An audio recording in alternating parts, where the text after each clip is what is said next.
Welcome back to MMA Sucka Fight fans. My name's Nate Freeman. Today I'm joined by Ashley Thiner, who is competing in the World Games 2022 next week in the 54 kg division. Ashley, how are you doing today?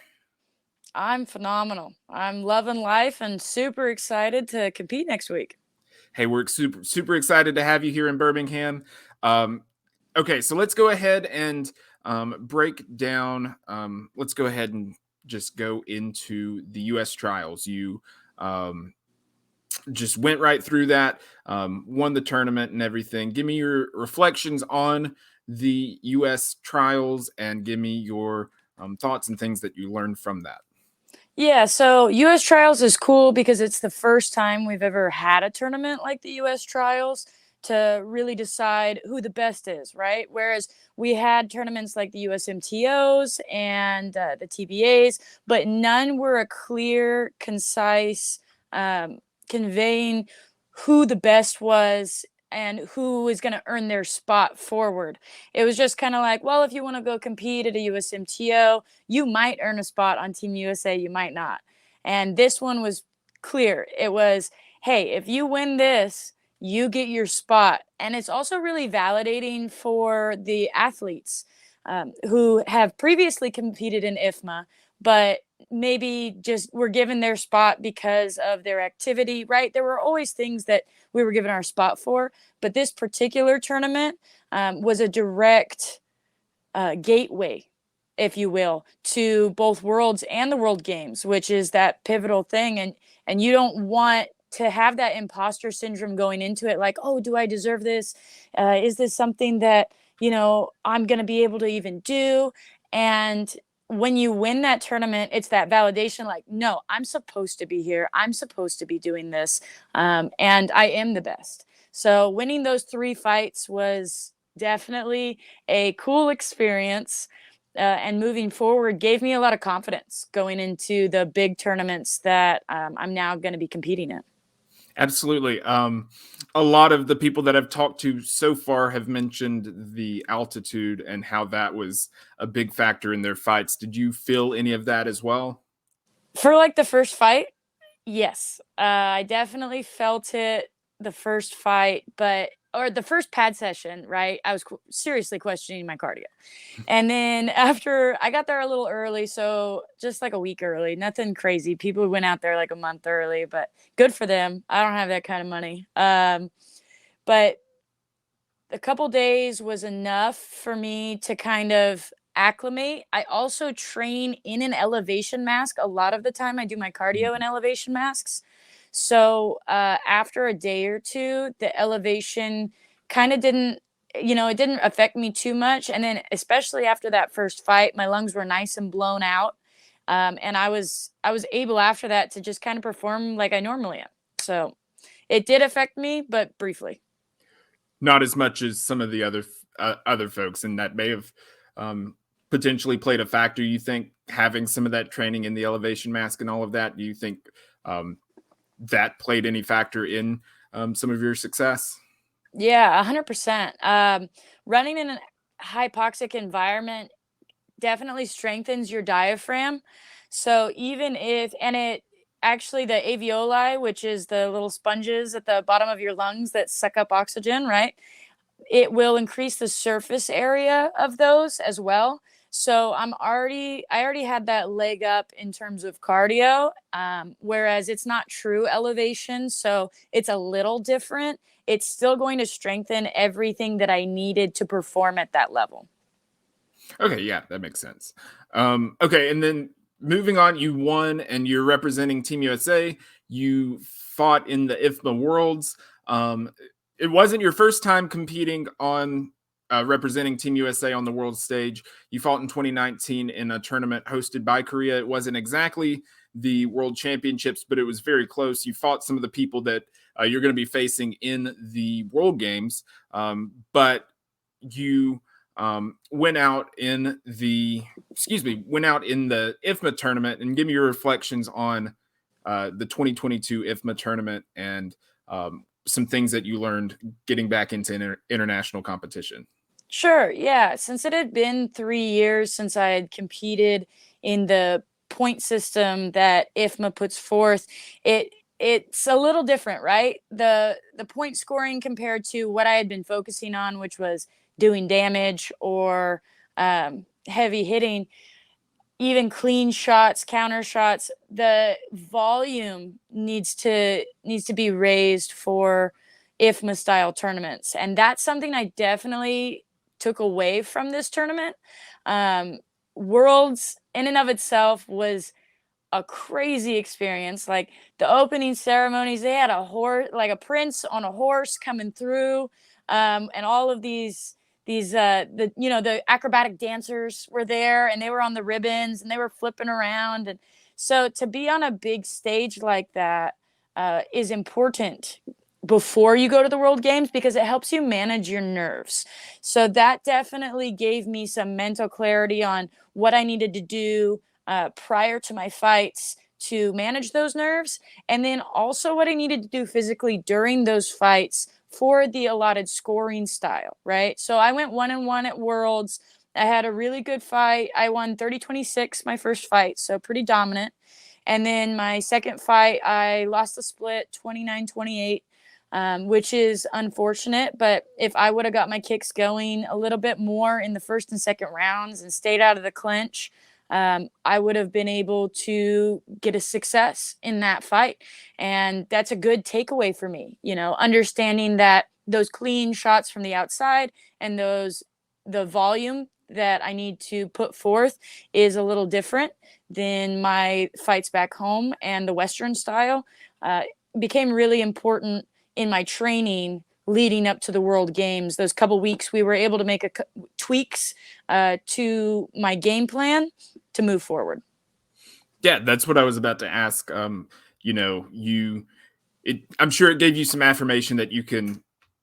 further affirmation that you can still compete with a lot of these folks, and you can obviously go for the gold for Team USA. But in between that and this tournament, you mentioned some things that you're working on. Is there anything else that you have been working on just to sharpen up before you head over here? Yeah. So ultimately, I manage my own nutrition, and that's on point right now, right? I have it down to a science. I love science. I was a science major in college, actually. I mean, if anybody couldn't tell by the way you were talking about all of the lungs and all of that and the diaphragm and talking about the anatomy, you could tell that you are a science nerd. So yeah, I got nerd in me, that's for sure. I played a lot of Dungeons and Dragons in high school, and nerd games, as you might call them. I have a tattoo of Sonic the Hedgehog on my leg, and that's not because of the movie. It's because it was the first video game I played as a multiplayer with my brothers. So it's kind of like a brother-sister tattoo. But Sega Genesis was where it was at back in the day. And I love knowing exactly what my body can do scientifically, because it gives me a lot of confidence going forward into things like my weight cuts, right? Like right now I'm water loading. I'm at a lower sodium content, and I walk about 130, but I fight at 118.8 same day. And so people think that's a large cut. But for me, I'll get to 126 in the next couple of days, and I'll maintain that through the tournament. And then day of, I'll cut 6 pounds because I'm fully hydrated still every single day. And going to bed hydrated is so important during tournaments because your recovery is going to be better. And at 5'8", I'm also taller than most of my opponents. So a lot of them don't understand how I can cut to the weight that I cut to. And it's because I have everything down pat when it comes to the science and chemistry of my body. So I'm very passionate about that. I'm passionate about how food works for you. I'm also passionate about cooking. That helps because I have to find flavors in different ways, right? Instead of finding salt, because right now I can't have a lot of salt. I can't season with salt, which amplifies everything. So right now I'm doing a lot of mushrooms and onions and garlic and peppers and things that will go onto, but I'm doing heavy protein, not a ton of carbs. When I start cutting out my carbs, like right before the tournament, it's going to be no fruits, no veggies. People think that's weird, but fruits and veggies have a high water content, and carbs will actually hold on to water in your body, which is all these carb fad diets. You lose 9 pounds and then you stop losing weight. You're losing water weight, and you'll lose about 9 pounds, and then, keto and whatever. But when it comes to proteins don't hold on to water. So I up my proteins, I lower my carbs, whereas usually I'm pretty carb heavy during camp for energy and whatnot. As for what I'm changing in my style, I have a weird style. I switch stances a lot, and that's not normal. I bounce around a lot. That's not normal, right? A lot of traditional Thais kind of stand in front of you. They have this like very rhythmic way that they fight. And my rhythm and my timing is very different than most traditional Thai fighters, because I incorporate some of my MMA footwork in there, because I have fought MMA before. I do really enjoy that as well. And adjusting my style to volume fighting is, I think, going to make me extremely successful moving forward, as long as I can keep that control of that outside range, being so tall. So definitely that's what we're focusing on.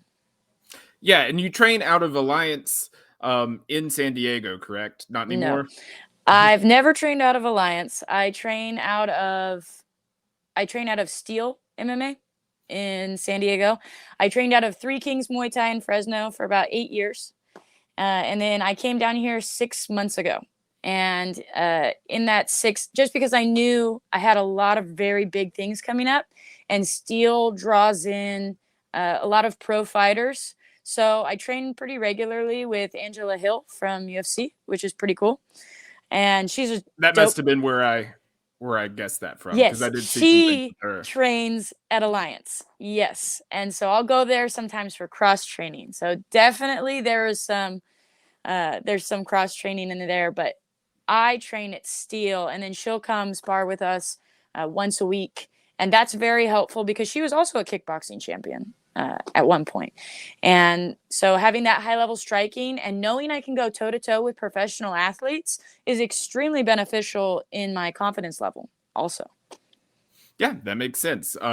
Yeah, I saw Angela Hill, and I guess that automatically made me think that Alliance. But shout Understood. out to Steel MMA and all of that. And shout out to Angela Hill too, doing her thing in the UFC. Yeah. Okay, so looking ahead to the bracket, 54 kilograms, you have fought some of these people before. Like I mentioned, you fought in that 2019 tournament in Korea, where you beat Victory Bolanova, I believe is how you say her name, or something like Yes. that. She's in Very the close. tournament. Do what? I said that's very close pronunciation. Yes. Good. There's Yolanda Schmidt, who has a ton of experience, and there's several other fighters there. Is there anybody that you're hoping to face? Is there anybody that you were really, excited to compete against, or anything like that?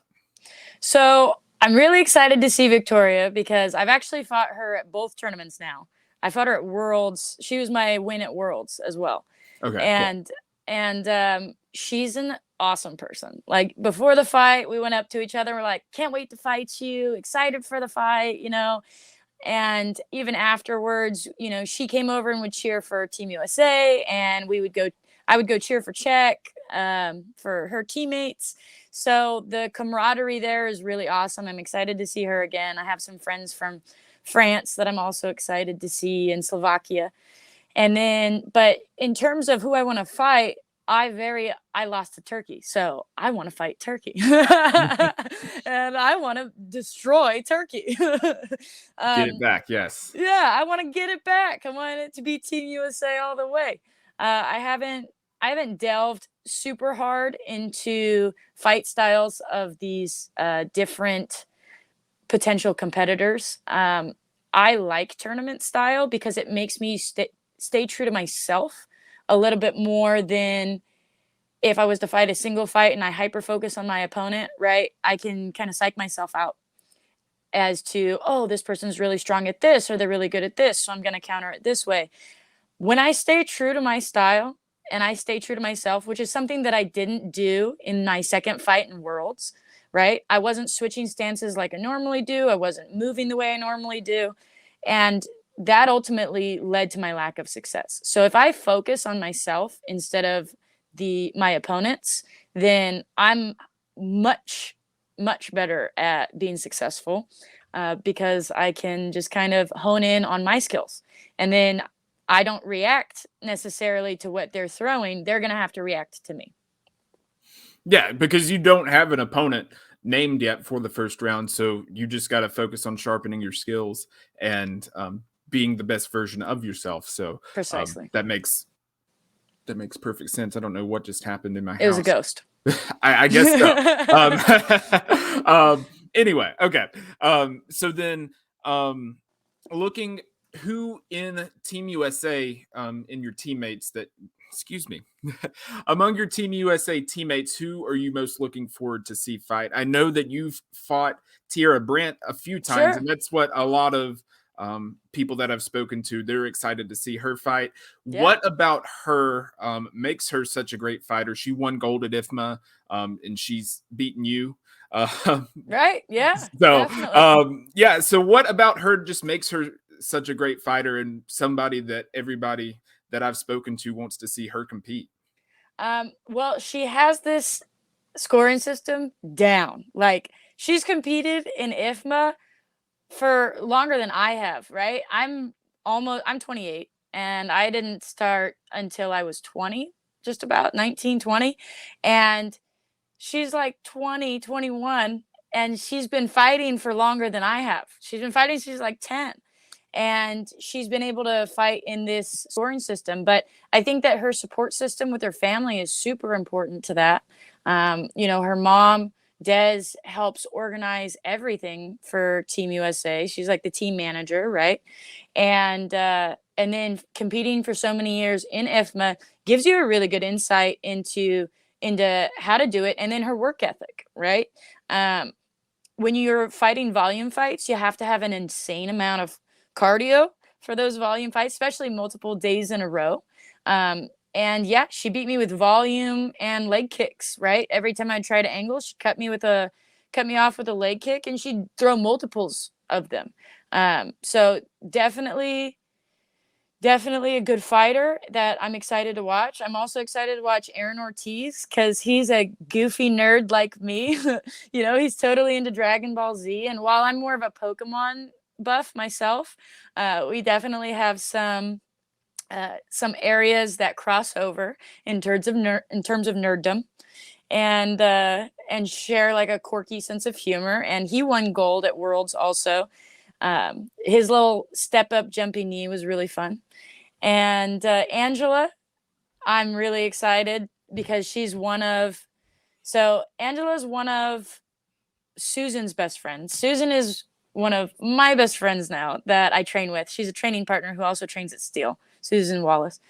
And Angela has come into Steel a couple of times since I've been there to train with us also. Her quirky sense of humor definitely strikes a chord in my soul. We're laughing the whole time while we're warming up, and then she goes in there and she beasts it out. So I'm really excited to see her fight as well. Joseph Mueller, he's a fun dude.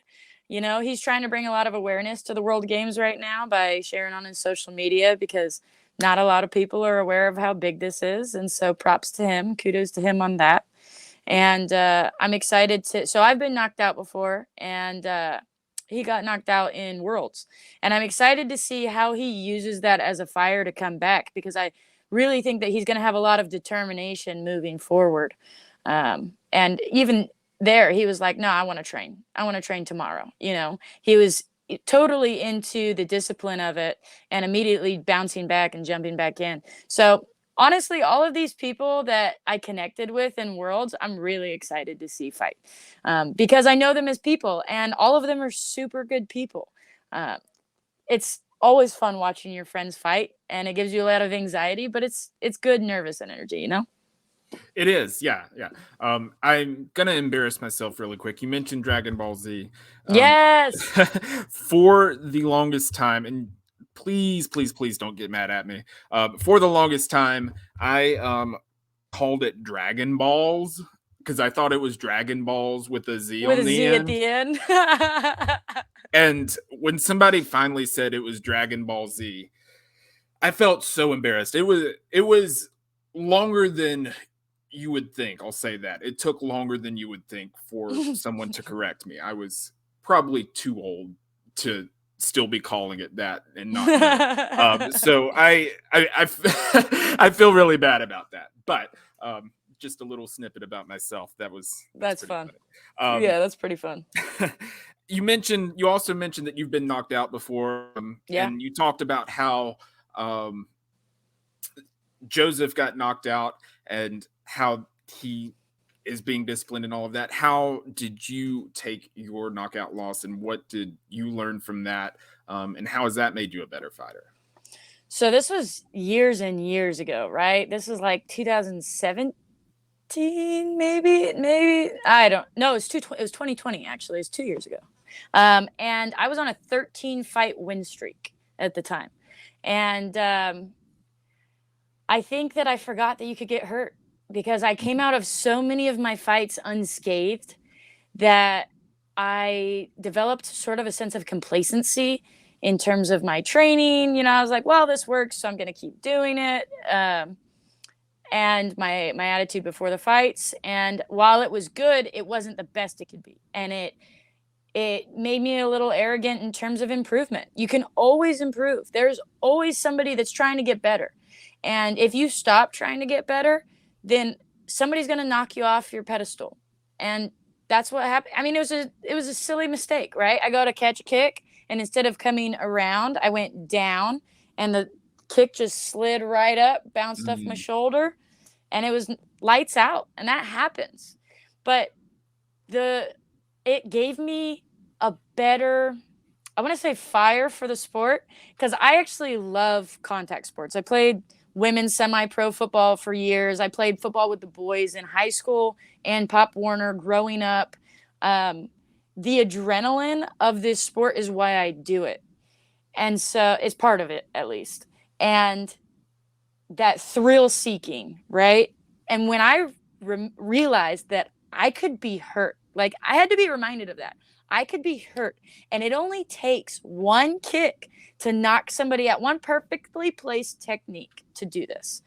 It actually excited me. And people thought it was really weird that night when I was like, dude, this is exhilarating. They're like, what do you mean? You just got knocked out. I'm like, yeah. So yeah, they definitely thought it was weird of how I responded because I took it so well. And I'm like, no, you don't understand. I remembered tonight why I do this sport. I remembered tonight why I'm trying to become the best version of myself. And in stopping my plight to become the best version of myself, I'm shorting myself that success. You know, this is not about winning fights. This is about becoming the best version of yourself. And so moving forward, that's what I did, is I just focused on me, like we were talking about, and became the best version of myself. And I think I've really achieved that on many levels. So it invigorated me to an extent I can't even explain, but I tried. No, that makes sense. That's really interesting. I've never heard somebody be that excited about getting knocked out before. That's really interesting. Yeah, but it's I different. understand where you're coming from all that, to where you needed to be reminded that somebody else could hurt you. Obviously, you hurt yourself playing football. You tore your ACL. Yes. Correct. Yeah. Wow, I can't believe you knew that. So I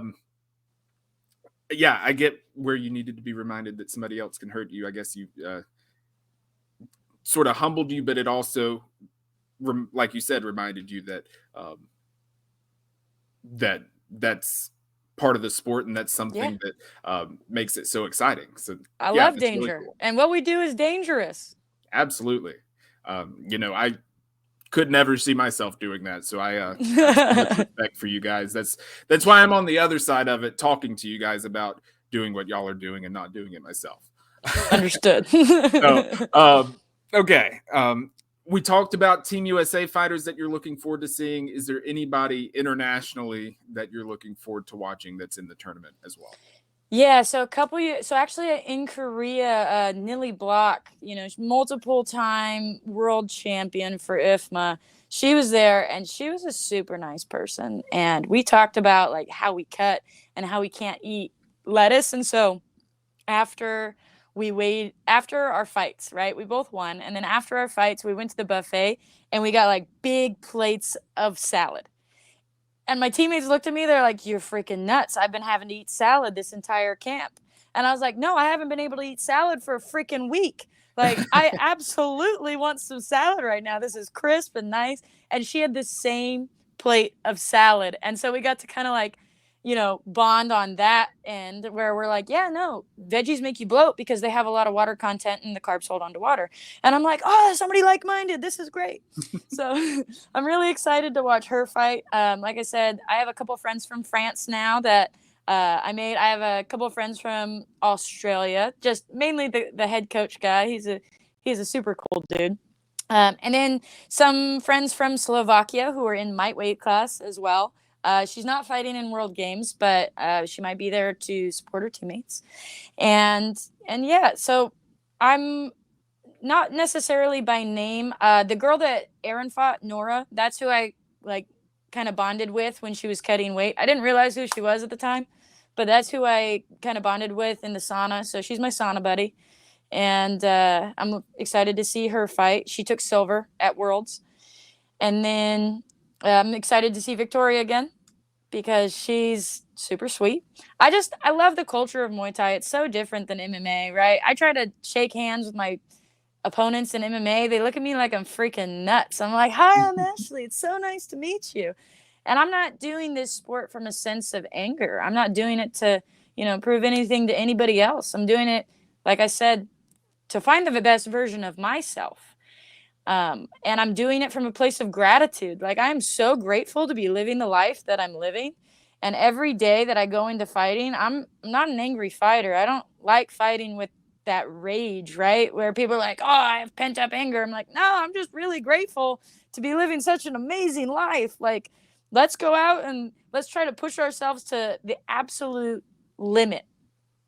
So that's what I'm about. But yeah, so I've definitely got some fighters I'm looking forward to seeing.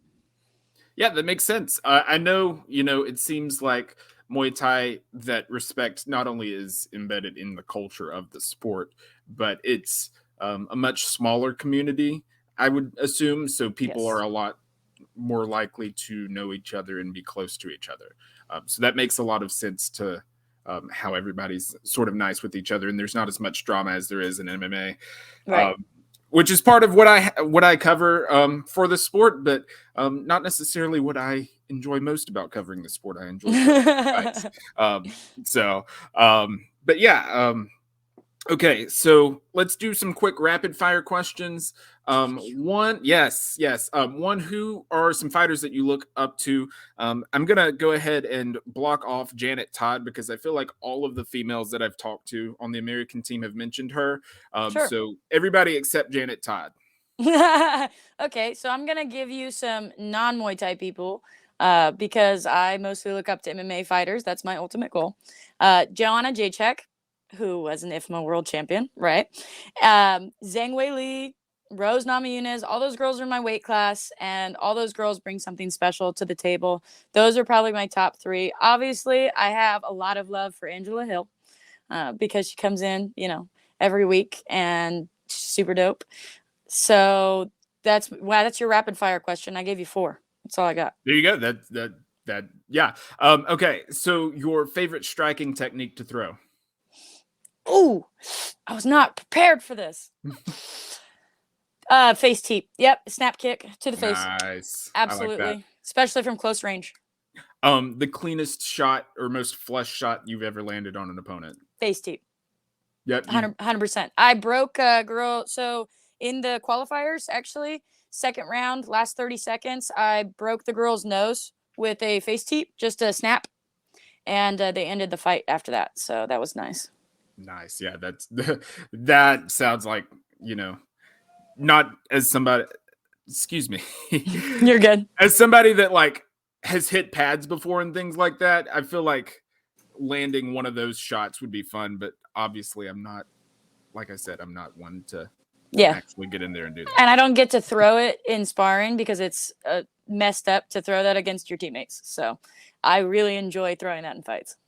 Yeah, that makes sense. What is your favorite either book or movie? Let's go book. And it would have to be a series. Um, and it's between Harry Potter and Hunger Games. Can't Okay, decide. Sorry. both of But them are both of them are great. yep. The author for the Hunger Games went to school literally like across the street from where you're going to be competing. Oh, Um, so that's cool. yeah, went to Alabama School of Fine Arts, which is literally right next door to Boutwell Auditorium. So that's really cool. Let's see. When I know that you got engaged in the past few months, when is the date? So it's funny actually. This last week we celebrated our 1 year engagement versary. So I proposed last year on a beach in Pismo. I learned how to play the guitar, learned how to play a song. I see you got the piano behind you. Do you play I that as well? don't.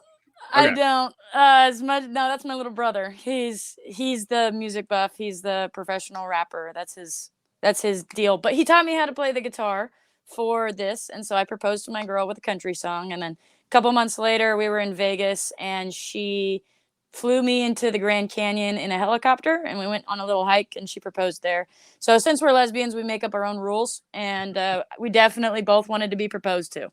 But yes, I love having that support system at home. That means the world to me. Taylor is my everything. She's my financial support. She's my emotional support.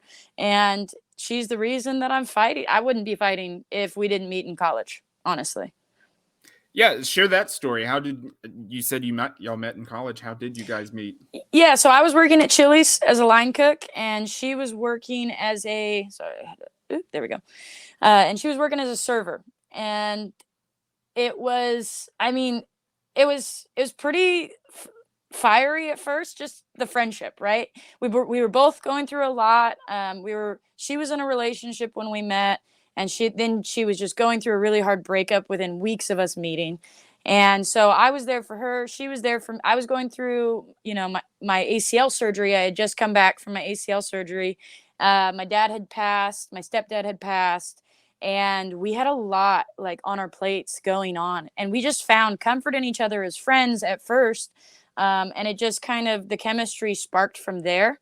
And we both graduated college and moved on up and out, and now we're doing our thing.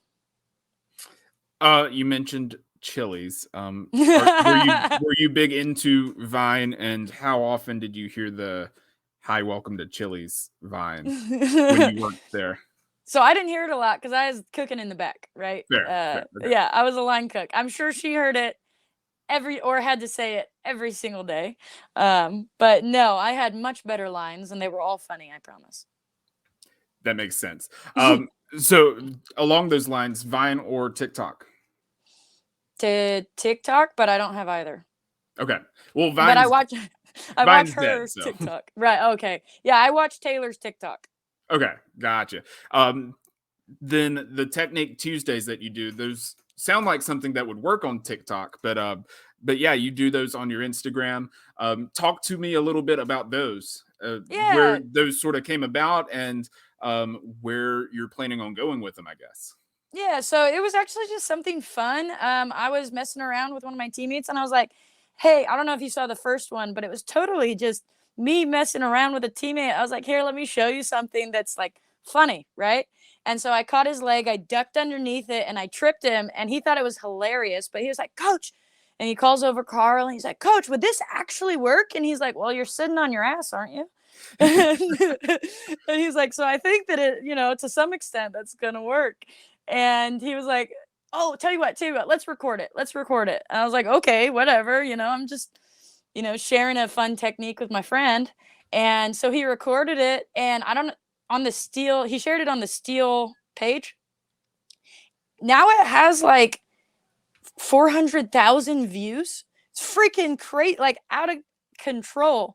And I didn't realize. I know I needed some social media presence for a while now, but I didn't realize like how big that could get, just as something fun that I was doing. So Technique Tuesdays is kind of for me. Like, I do it because I enjoy it, but I'm also creating content for other people. And, that service is also really rewarding in a sense when young fighters from my gym are coming up to me. They're like, "Oh, I learned this because you showed this." And I'm like, "That's funny. I'm really just doing like one technique at a time. It's supposed to be fun. It's not supposed to be super serious." I was like, "But if you need any details, ask me by all means."